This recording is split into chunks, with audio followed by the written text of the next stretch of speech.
A graça e a paz do Senhor Jesus, amém, irmãos? Sempre é uma grande alegria, um privilégio estar aqui com os irmãos. Quero cumprimentar e saudar cada um dos nossos alunos que estão espalhados aí por todo o Brasil, também fora do Brasil, para que o Espírito Santo de Deus possa alcançar o seu coração nessa hora, nessa aula. E nós estamos compartilhando sobre as epístolas gerais, que compreendem a carta de Tiago, Pedro, João, Judas. Nós já compartilhamos a carta de Tiago. Na última aula, começamos a compartilhar a primeira carta de Pedro e nessa próxima aula nós vamos então concluir as cartas de Pedro. Terminar a primeira carta de Pedro e também a segunda carta de Pedro, que tem um objetivo bem claro, bem curto e bem poderoso, bem contundente. Pedro era de curtas palavras, ele era bem direto no assunto e eu creio que isso é bênção para nós, porque isso fala da nossa postura também, de sobriedade, firmeza, de termos uma identidade, um posicionamento em Deus, em relação à nossa fé, em relação ao nosso chamado, em relação ao nosso ministério. Essa é a vontade de Deus, que assim como Simão Pedro, ele foi transformado de Simão, inconstante, frágil, para Pedro, pedra, rocha, sólido, firme. Assim também na nossa vida cristã, no nosso ministério, nós também passemos e tenhamos a mesma experiência de transformação. Minha oração é essa por mim e por você, que sejamos cheios da revelação e do entendimento da vontade de Deus, para que possamos viver de um modo digno diante dele, para o seu inteiro agrado. Amém? Feche os seus olhos, vamos orar. Pai, mais uma vez nós invocamos o Espírito de Deus, o Espírito de revelação, de entendimento espiritual. Nós queremos ser cheios do pleno conhecimento da sua vontade. Pai, revela-nos a sua vontade. Nós queremos praticá-la, nós queremos vivê-la de todo o nosso coração. Rejeitamos agora toda resistência e oposição na nossa mente, no nosso corpo e declaramos que vamos receber tudo que o Senhor tem para nós, em nome de Jesus. Amém. Amém. Glória a Deus. Nós vamos avançar no capítulo 3 de 1 Pedro. Nós terminamos na aula passada falando de alguns deveres que Pedro deixou claro para uma vida cristã exemplar. Nós vimos sobre os deveres para com os não crentes e as autoridades. Nós vimos os deveres para aqueles que são empregados. E agora nós vamos ver alguns deveres dos casados. Que coisa maravilhosa, né? Pedro vai falar aqui de casamento. Para que nós tenhamos uma vida cristã exemplar, nós precisamos de alguns deveres no casamento. São princípios básicos e poderosos que vão levar o nosso casamento a ser um casamento que vale a pena ser vivido e desfrutado. Então, espero que o Espírito de Deus possa trazer luz no seu coração, você que é casado. Ah, pastor, não sou casado ainda. Vai falar de casamento? Pois é, você é um bem-aventurado. Talvez muitas pessoas, antes de se casarem, não tiveram revelação e muito menos conhecimento desses princípios e por isso, às vezes, no início sofreram e passaram por situações difíceis. E você hoje, mesmo como solteiro, você vai ter o privilégio de compreender esses princípios que envolvem a vida conjugal, para que quando você, no tempo de Deus, na hora certa, com a pessoa certa, do jeito certo, quando você se casar, para cumprir o propósito de Deus, você possa viver plenamente esses princípios. Amém? Vamos ler o texto. 1 Pedro 3, 1, Pedro começa assim. Nós vamos ler até o verso 7. Mulheres, sede vós igualmente submissas a vosso próprio marido, para que, se ele ainda não obedece à palavra, seja ganho sem palavra alguma, por meio do procedimento de sua esposa, ao observar o vosso honesto comportamento cheio de temor. Interessante, eu já ouvi tantos estudos a respeito desse texto, e já ouvi tantos comentários também de pessoas dizendo, por que Deus parece que sempre começa com a mulher? Por que Deus começou falando aqui para a mulher e não para o homem? Interessante que lá no Éden nós vemos, isso aqui é algo que eu imagino, não está aqui na Bíblia, mas eu imagino que lá no Éden, Deus falou para o homem. Deus falou para o homem que ele poderia comer de toda a árvore do jardim, mas ele não poderia comer de uma, que ela pertencia a Deus, a árvore do conhecimento do bem e do mal. No dia que ele comesse do fruto daquela árvore, certamente ele morreria. Mas interessante, esse é um detalhe que às vezes algumas pessoas não observam na palavra de Deus. Quando Deus deu essa ordem para o homem, para Adão, a mulher não tinha sido criada ainda. Então, se você for lá observar no texto, a mulher foi formada depois que Deus deu essa ordem. Em outras palavras, a responsabilidade de transmitir a palavra de Deus para sua esposa é do homem. Deus libera a palavra ao coração do homem e o homem tem a responsabilidade de transmitir essa palavra à sua mulher. Como Adão falhou em transmitir essa ordem de Deus, ou seja, como Adão falhou em compartilhar a palavra que Deus tinha dado a ele com a mulher, o que aconteceu com ela? Ela foi enganada pela serpente. Ela caiu na lábia da serpente, né? E aí ela comeu do fruto, deu para o homem e você já sabe o final da história. Então eu penso, essa é uma conclusão minha, tá ok? Se você não acredita nisso, se você não quiser, joga fora. Mas eu acredito que aí Deus, então, começa pela mulher, porque ele quer primeiro falar com a mulher. Já que a mulher, ela foi enganada pela serpente, agora Deus começa falando primeiro com ela. E até também porque, já que o homem também falhou em comunicar para a mulher, então, e a mulher, ela é muito ativa, ela é muito esperta. A mulher, as nossas esposas, as líderes de crianças, eu fico chocado com a habilidade delas, com a eficiência delas. As mulheres, as nossas mulheres, se você deixar, elas vão embora e deixa a gente para trás. Porque as mulheres, elas de fato têm algo precioso que Deus colocou dentro delas. E só que não é da vontade de Deus que a mulher governe, não é da vontade de Deus que a mulher seja a cabeça. A vontade de Deus, e essa é a ordenação de Deus, Deus criou o homem para ser o cabeça da mulher. Mas como o homem lá no Éden falhou, então eu imagino que Deus então começa falando para as mulheres, ok? Então as mulheres, elas precisam ser submissas ao vosso marido como ao Senhor.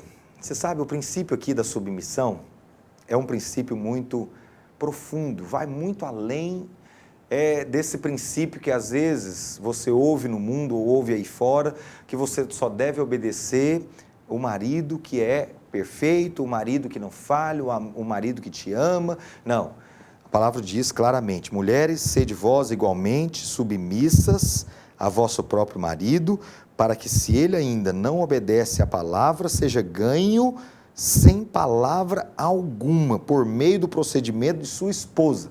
Então, aqui nós já temos aqui um princípio assim, muito complexo, porque o Senhor está dizendo: mulheres, se você tiver um procedimento apropriado, um comportamento apropriado, o seu marido vai ser ganho sem você falar nada. Mas que coisa, que desafio é esse? Por isso que nós precisamos do Espírito Santo de Deus, porque você falar para uma mulher que ela não pode falar nada, isso você está criando um problema muito grande. Mas isso aqui é a palavra de Deus, isso é Pedro que está dizendo. E Deus assinou embaixo, porque está aqui registrado na Bíblia. Deus está dizendo: mulher, não é o seu muito falar, não é a sua goteira ali no ouvido do seu marido dizendo: você não muda, você não dá conta, você não faz, você não fez, você precisa fazer, você precisa ir, você precisa mudar, você... Esse blá blá blá, Pedro está dizendo, não vai levá-lo a se render ao Senhor. Isso não vai mudá-lo. Pelo contrário, Pedro está dizendo: se ele ainda não obedece à palavra, seja ganho sem palavra alguma, por meio do procedimento de sua esposa, como? Ao observar o vosso honesto comportamento, cheio de temor. Esse temor aqui é a quem? Temor do marido? Não, temor a Deus. Você, mulher, você, esposa, que teme a Deus, que você tem esse honesto comportamento, que você que procede por uma postura de honra, de submissão ao seu marido, crendo que ele é o melhor de Deus para a sua vida, você vai perceber que ele vai observar esse comportamento e ele vai ser salvo, sem você falar nada.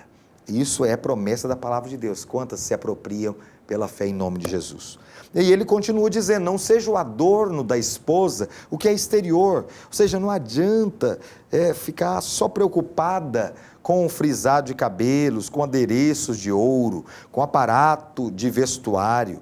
Não, isso tem o seu lugar, é óbvio que é muito importante que você, sim, se produza, se prepare, mas Pedro está dizendo, isso não é o mais importante, isso é secundário.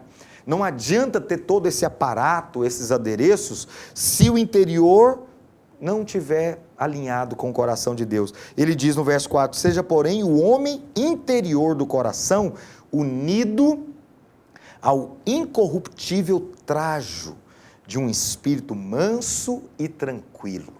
Ou seja, o interior, o interior do coração unido com esse espírito manso, tranquilo, que é de grande valor diante de Deus. Olha que coisa poderosa. Na penúltima aula nós falamos sobre 3 tipos de pessoas, as que ignoram a vontade de Deus, não querem saber da vontade de Deus, aquelas que desobedecem à vontade de Deus, e nós falamos de um outro grupo de pessoas, que são aqueles que querem fazer a vontade de Deus.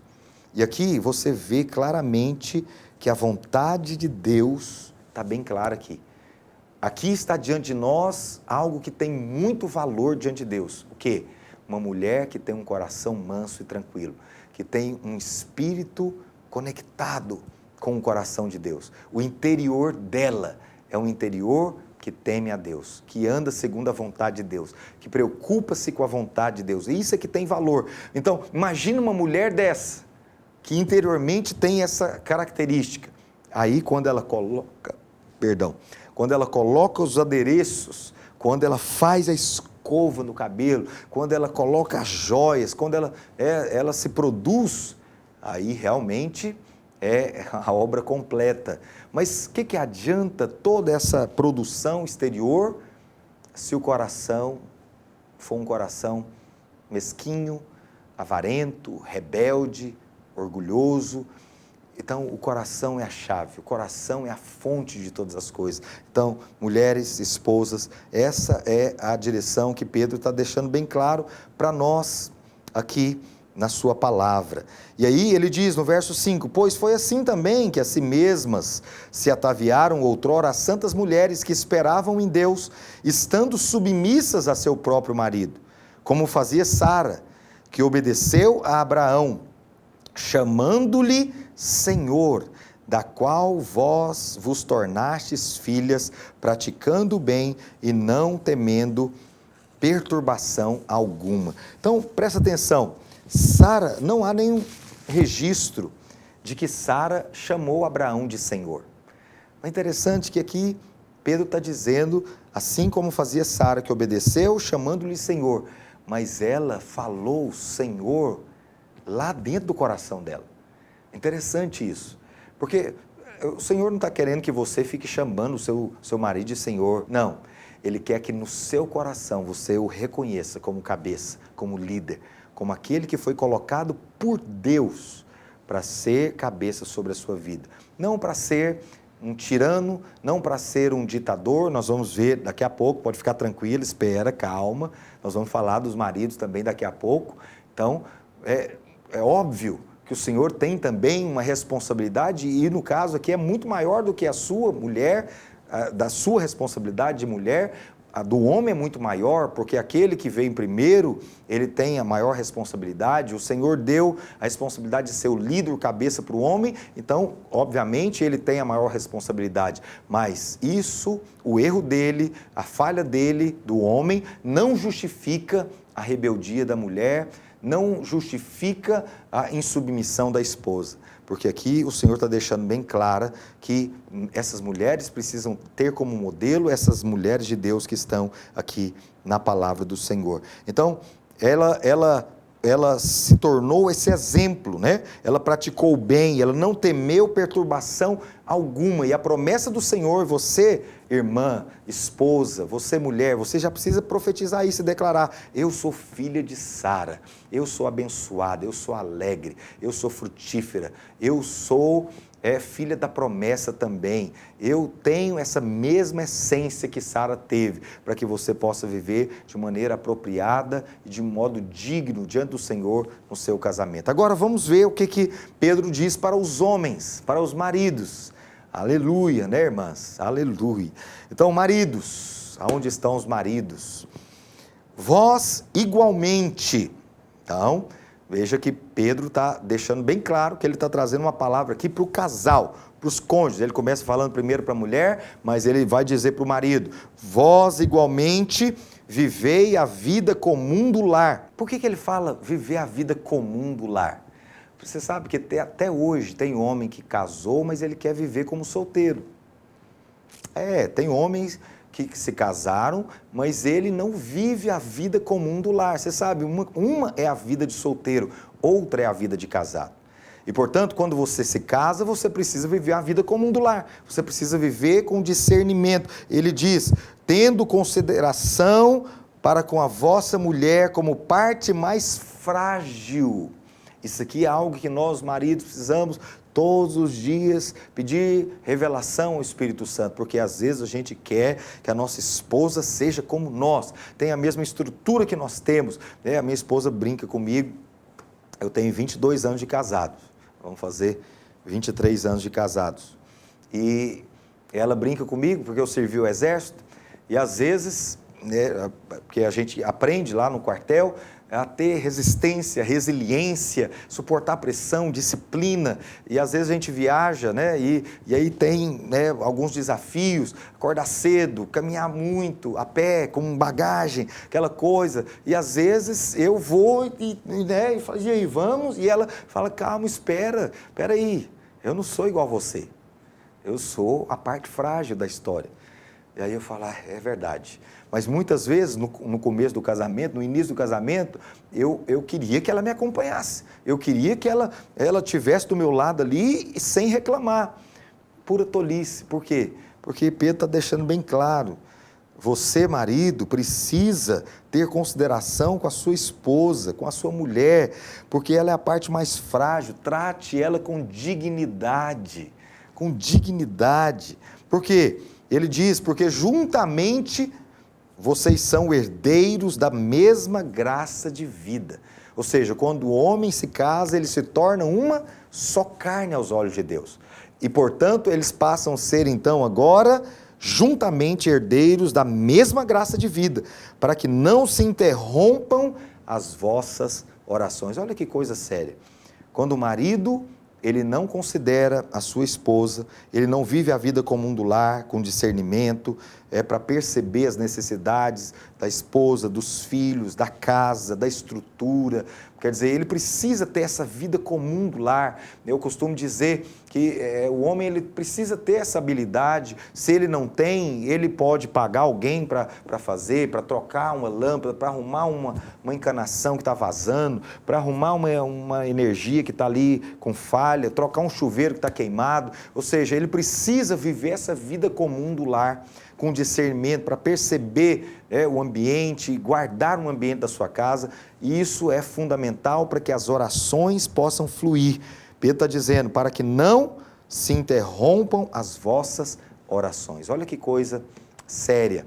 Então, há um princípio espiritual muito sério aqui no que diz respeito à vida conjugal, e nós precisamos ter essas duas coisas. Eu posso resumir para você aqui. Primeiro, a mulher caminhar no princípio da submissão e no princípio da honra com o seu marido, mantendo um coração íntegro, puro diante do Senhor, um espírito manso e tranquilo diante do Senhor.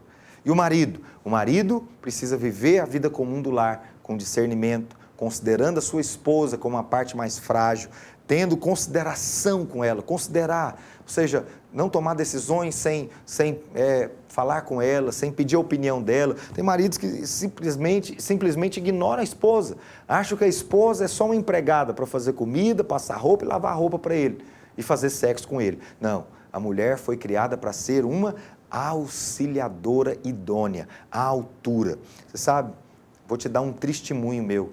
No começo do meu casamento, todos os prejuízos que eu tive e todos os sofrimentos que eu passei ali na vida financeira e em algumas áreas da minha vida, foi por não considerar o que minha esposa tinha falado. Depois o Espírito Santo me abriu os olhos e me mostrou justamente esse texto. E falou, eu coloquei a sua esposa para auxiliar você. Você não é completo. Você não sabe tudo. Você não é o suprassumo. Não, ela está do seu lado para ser a sua auxiliadora. Sabe o que significa essa palavra lá no hebraico? Em Gênesis, auxiliadora, significa socorro. A sua esposa é o seu socorro. Deus colocou um socorro do seu lado. Mas, infelizmente, muitos maridos ignoram esse socorro, esse auxílio. E, às vezes, se sentem superiores. Deus não tirou a mulher da cabeça para o homem não pensar, ou para ela não pensar que é a cabeça. Deus não tirou a mulher dos pés do homem, para o homem não pensar que a mulher foi criada para ser colocada por baixo, para ser pisada, humilhada. Deus tirou a mulher da costela, mostrando que a mulher é para caminhar junto com o homem. Os dois são herdeiros da mesma graça de vida. Que o Espírito Santo de Deus dê revelação a cada um de nós a respeito desses princípios. Mas Pedro continua. A respeito da vida exemplar cristã, ele fala agora do amor fraternal. Ele fala do amor entre os irmãos. Então, ele diz, no verso 10, pois quem quer amar a vida e ver dias felizes, refreie a língua do mal, evite que os seus lábios falem dolosamente, aparte-se do mal, pratique o que é bom, busque a paz, empenhe-se por alcançá-la.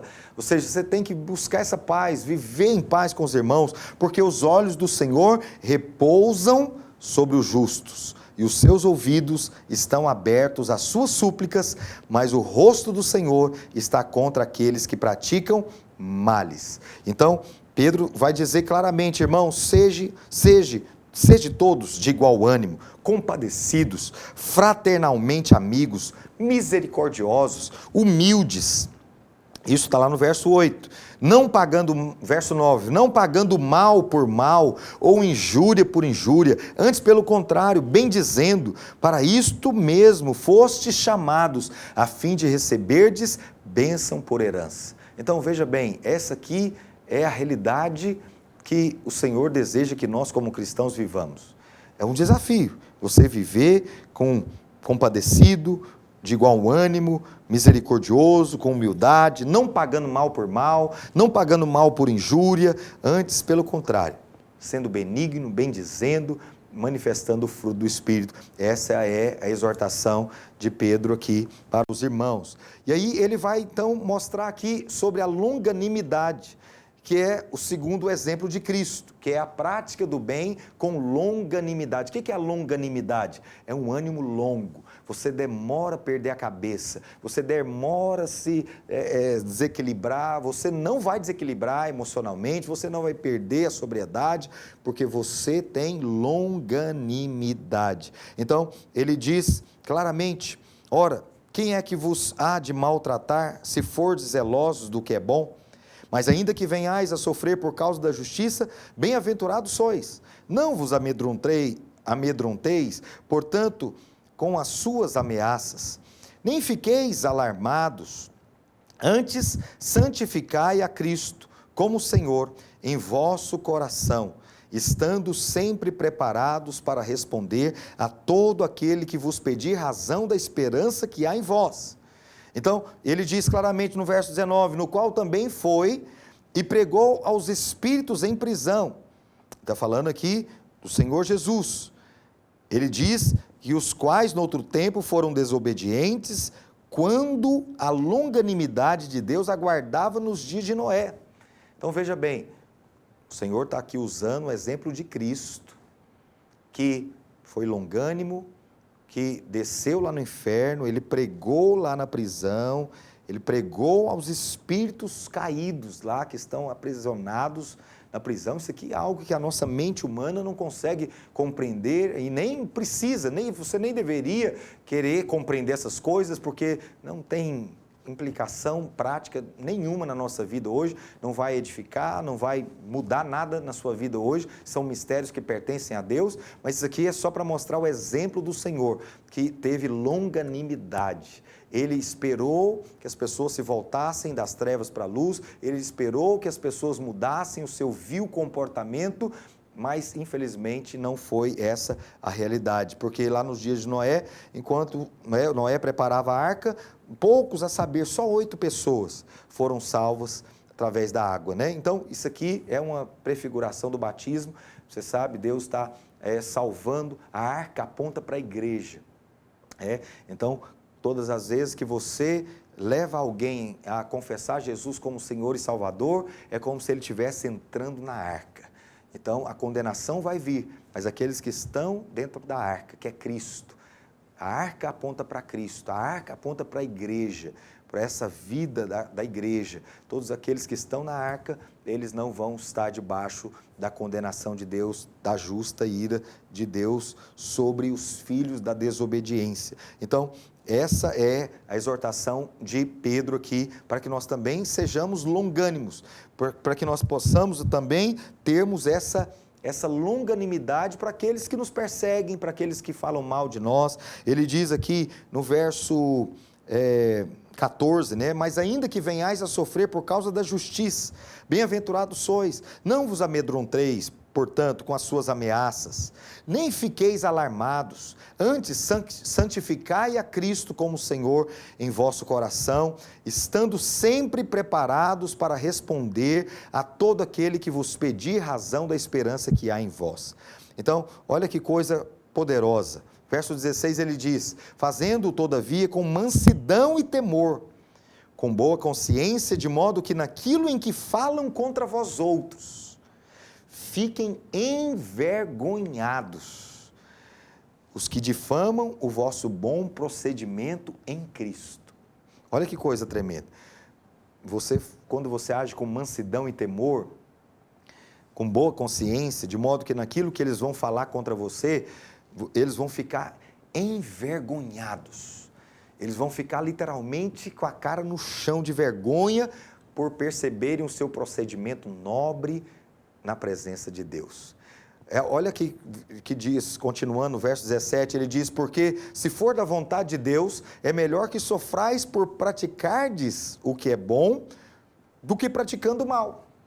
Então, tem gente que sofre porque praticou o mal? Sim ou não? Sim, claro. Mas se for para sofrer, que sofra por praticar o bem. Que sofra por ser justo, por praticar a justiça, por guardar um santo procedimento diante do Senhor. Pois também Cristo morreu uma única vez pelos pecados, o justo pelos injustos, para conduzir-vos a Deus, morto sim na carne, mas vivificado no Espírito. Olha que coisa tremenda. O Senhor Jesus, o justo, morreu pelos injustos. Olha que coisa tremenda. Que grande exemplo o Senhor Jesus nos dá aqui para que nós tenhamos uma vida cristã exemplar, baseada no exemplo do Senhor. Mas eu quero ainda encerrar com você essa primeira carta de Pedro, ainda avançando no capítulo 4, nós vemos aqui alguns deveres dos crentes uns para com os outros. E é muito tremendo nós compartilharmos isso, porque nós somos uma igreja em células. Nós somos uma igreja de relacionamentos, de mobilização. Nós somos uma igreja em que nós estamos vinculados uns aos outros. E nós dependemos uns dos outros. Nós estamos edificando uns aos outros. Lá no começo da carta, Pedro fala que nós somos essas pedras vivas que estamos sendo juntadas e edificadas para sermos uma casa espiritual, um edifício onde Deus vai habitar eternamente. E aí então, ele diz o seguinte, no verso 7, olha aí, 1 Pedro 4, verso 7, o que ele diz? Ora, o fim de todas as coisas está próximo. Sede, portanto, criteriosos e sóbrios, a bem das vossas orações. Ou seja, muito além da sua oração, da sua vida piedosa, sede criterioso, sede sóbrio, no seu procedimento. Verso 8, acima de tudo, porém, tende amor intenso uns para com os outros. Olha que coisa maravilhosa. Não é qualquer tipo de amor, é um amor intenso, com intensidade, com realidade, com verdade. Porque o amor cobre multidão de pecados. Olha que coisa poderosa.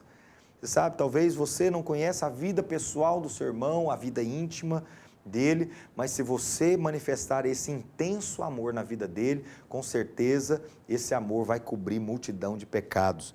É a palavra de Deus que está dizendo: sede mutuamente hospitaleiros, sem murmuração. Que esse é uma praga, né? É uma das pragas do século 21. A murmuração é uma coisa terrível. As pessoas o tempo inteiro reclamam de tudo, reclamam de todos. Mas Pedro está deixando bem claro: você precisa ser hospitaleiro sem murmuração. Servir uns aos outros, cada um conforme o dom que recebeu, como bons despenseiros da multiforme graça de Deus. Se alguém fale de acordo com os oráculos de Deus, ou seja, com os mistérios de Deus, né? Então, você precisa falar de acordo com aquilo que está em linha com a vontade de Deus, com os preceitos de Deus, com a vontade de Deus. Se alguém serve, faça-o na força que Deus supre, para que em todas as coisas seja Deus glorificado por meio de Jesus Cristo, a quem pertence a glória e o domínio pelos séculos dos séculos. Amém. Então, isso aqui é algo muito forte para nós. O Senhor está dizendo através de Pedro aqui que nós precisamos ter essa atitude nobre, nós precisamos ter esse agir nobre com os nossos irmãos, e por causa do Senhor Jesus Cristo, nós devemos então fazer todas essas coisas para a glória de Deus. Então ele diz: em todas as coisas seja Deus glorificado por meio de Jesus Cristo. Em todas as coisas, tudo que você fizer, que o Senhor seja glorificado por meio de nosso Senhor Jesus Cristo. Agora, ele continua dizendo no verso 12: amados, não estranheis o fogo ardente que surge no meio de vós, destinado a provar-vos. Mais uma vez, provação. Você vê que essa é uma realidade da vida cristã. Nós estamos o tempo inteiro diante de provas, diante de desertos, tribulações, tudo isso para que a nossa fé seja provada e aprovada. Aleluia. É como se alguma coisa extraordinária vos estivesse acontecendo. Pelo contrário, alegrai-vos na medida em que sois coparticipantes dos sofrimentos de Cristo, para que também na revelação de sua glória vos alegreis exultando. Então, olha o verso 16: mas se sofrer como cristão, não se envergonhe disso, antes glorifique a Deus com esse nome. Então, se você por alguma razão vai sofrer como cristão, está passando por alguma situação, não se envergonhe.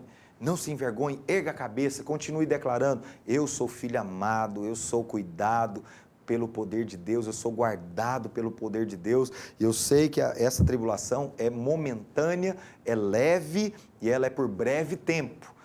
E eu sei que o Senhor, no final, vai fazer com que todas as coisas cooperem para o meu bem. E eu queria encerrar, então, no capítulo 5, que Pedro vai deixar aqui, então, alguns deveres para o ministério, ou seja, para aqueles que estão envolvidos na liderança da igreja. Olha que coisa poderosa que Pedro vai falar aqui agora, no começo do capítulo 5. Rogo, pois, aos presbíteros que há entre vós, eu presbítero como eles, e testemunha dos sofrimentos de Cristo, e ainda coparticipante da glória que há de ser revelada. Então, Pedro aqui está se apresentando e está se reafirmando aqui com uma autoridade no assunto, ou seja, como alguém que foi testemunho dos sofrimentos de Cristo, que acompanhou a obra de Cristo, que testificou ali da restauração na sua própria vida, e ele está aqui então para dizer: pastoreai, verso 2, pastoreai o rebanho de Deus que há entre vós, não por constrangimento, mas espontaneamente, como Deus quer, não nem por sórdia ganância, mas de boa vontade, nem como dominadores dos que vos foram confiados, antes tornando-vos modelos do rebanho. Olha que coisa poderosa. Ora, logo que o Supremo Pastor se manifestar, recebereis a imarcessível coroa da glória. A imarcessível, a que não perde o brilho, a coroa que não vai perder o valor, o brilho, a glória. Olha que coisas tremendas que Pedro está deixando aqui para nós, que somos líderes na casa de Deus. Esse é um aspecto fundamental da nossa liderança, que nós precisamos muito ter revelação. Qual que é? Eu preciso ser esse tipo de líder. Que tipo de líder? Que não lida com o rebanho de Deus por constrangimento, como dominador, com ganância, querendo extrair apenas benefícios, mas eu vou servir esse rebanho. Eu vou ser modelo para esse rebanho. Eu vou ser inspiração para esse rebanho. Eu tenho um entendimento que essas ovelhas não são minhas, elas foram confiadas a mim. E quando o Supremo Pastor se manifestar, ele vai, então, dar a recompensa, a imarcessível coroa da glória. Ou seja, vai haver uma recompensa para aqueles ministros, para aqueles líderes, pastores que cuidam do rebanho de Deus dessa maneira. Não por constrangimento, não por sorte da ganância, não como dominadores, opressores do rebanho, mas sendo exemplo, sendo modelo, sendo inspiração. Que nós sejamos líderes, que sejamos pastores, que sejamos ministros da graça, que possamos conduzir o rebanho do Senhor como Cristo, como exemplo, sendo servos, como Ele mesmo disse, alguém quer ser o maior, seja o que serve. Eu estou dando o exemplo para que vocês façam o mesmo. Esse é o Espírito de Cristo, essa é a vontade de Deus, essa é a exortação da palavra de Deus para nós, que nós possamos ter esse coração firmado e fundamentado nessa verdade. E por fim, Pedro ele vai trazer aqui algumas direções finais na carta, e ele diz claramente, verso 6 em diante, humilhai-vos, portanto, debaixo ou sob a poderosa mão de Deus, para que Ele em tempo oportuno vos exalte. Lembre do propósito da carta, que nós falamos lá no início. Qual que é o propósito da carta? Porque os irmãos estavam sofrendo perseguições, estavam passando por tribulações, os irmãos estavam sendo atacados, os irmãos estavam sendo perseguidos, então eles estavam passando por vários tipos de provas, e Pedro então encerra a carta dizendo, se humilhe, se humilhe.